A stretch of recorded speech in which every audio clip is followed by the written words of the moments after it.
안녕하십니까. 다산 구조입의 중등팀장 정청입니다. 이제 어제 다산 중 2학년 친구들 수학시험이 마무리가 됐고요. 2학년 마지막 시험 치르느라 고생이 많았습니다. 이제 2학기 지필고사 기출 분석도 좀 해보고, 그리고 앞으로 겨울방학 어떤 학습 전략을 세워야 되는지 간단하게 좀 정리하는 시간을 가지도록 하겠습니다. 첫 번째, 이제 기출 분석부터 좀 하도록 하겠습니다.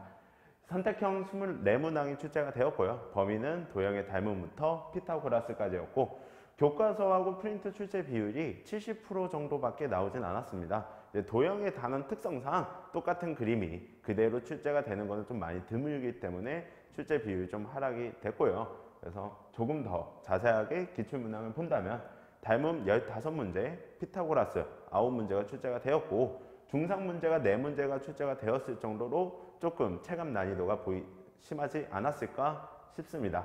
그래서 여러분들 기출문항 분석표 한번 보시면서 본인이 무엇을 틀렸고 그 틀린 문제가 어떠한 출제 유형을 가지고 있는지 한번 점검해 보면 좋을 것 같습니다. 그래서 오답률이 높을 것 같은 문항, 3문항을 가지고 저희가 한번 간단하게 보도록 하겠습니다. 19번 문항입니다. 그림 자체는 워낙 유명한 그림이죠. 다만 여기서의 포인트는 첫 번째, Q를 기준으로 하는 모래시계를 보지 못했다면 이 문제를 조금 많이 헤매지 않았을까라고 생각이 되고, Q를 기준으로 모래시계를 저희가 살펴본다면 MC하고 AD가 3대 4이기 때문에 MQ하고 QD도 3대 4의 비를 가지고 있고요. 그 다음에 이제 PQ와 AD가 평행한 삼각형을 또 본다면 MQ와 MD는 3대 7의 비를 갖고 있기 때문에 PQ와 AD의 비도 3대 7이 돼서 PQ의 길이가 6이다. 그래서 보시다시피 문제풀이는 매우 간단하지만 처음에 시작했을 때 첫 번째 모래시계를 좀 보지 못했다면 이 문제는 좀 많이 고생을 했을 것 같고요. 그 다음에 21번 문항은 아마 그림 자체가 이제 여러분들이 많이 보지 못했던 그림일 겁니다. 다만 무게중심이 중선에 위에 존재한다라는 점, 그 다음에 빗변의 중점이 어떠한 특징적인 역할을 하고 있다는 것만 파악하고 있다면 이 문제도 매우 쉽게 풀리겠죠. 그래서 직각삼각형의 무게중심이 주어져 있고 다음과 같은 길이 비를 가지고 있는 직사각형과 그 직사각형의 넓이를 주고 있습니다.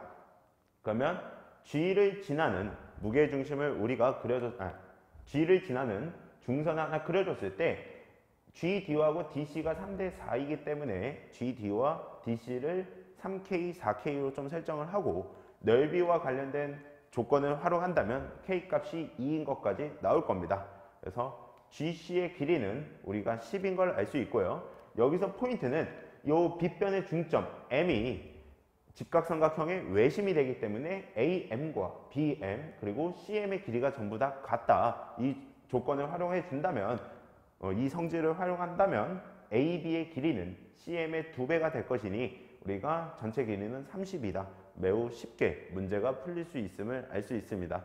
다만 도형의 특성상 이것이 보인다면 매우 쉽게 풀리지만 보이지 않고 이것저것 좀 여러 가지 보조선을 긋고 고민을 한다면 이 문제는 좀 체감 난이도가 있지 않았을까 이렇게 생각이 들고요. 22번 문항입니다. 22번 문항은 대표적으로 좀 심한 문제에 실려있는 문제고요. 그렇게 어렵지는 않고 우리가 기본만 좀 지키고 문제를 해결한다면 이 문제 또한 쉽게 풀릴 수 있습니다. 자, AD하고 DB가 2대 3, AE하고 EC가 3대 2로 주어져 있는데 지금 선분 DE가 삼각형을 관통하고 있죠.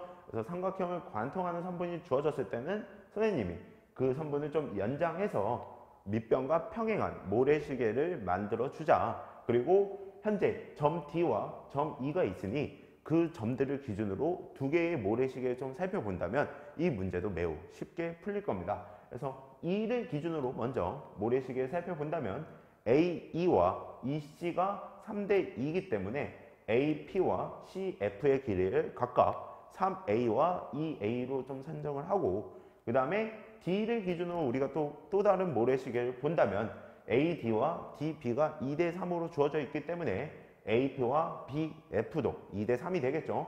그래서 BC의 길이를 적당히 X라고 잡고 다음과 같은 비례식을 풀어서 X의 값을 구해준다면 X가 2분의 5A가 나온다는 걸 확인할 수 있고요.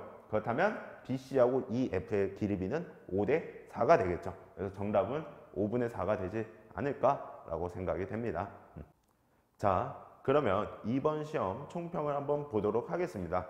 기본 문항이 적고 대표 문항이 다수 출제가 되었기 때문에 여러분들 체감 난이도가 많이 올랐을 거라고 생각이 되고, 단순히 도형을 암기해서 학습한 친구들보다 도형 단원의 큰 틀을 학습한 친구들이 조금 더 좋은 결과를 받지 않았을까, 그렇게 조심스럽게 예상을 해봅니다.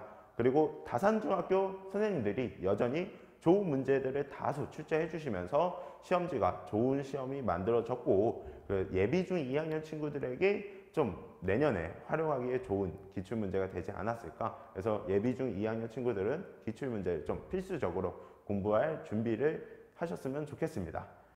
자, 이제 마지막으로 겨울방학 학습 전략에 대해서 이제 정리하고 마무리 짓도록 하겠습니다.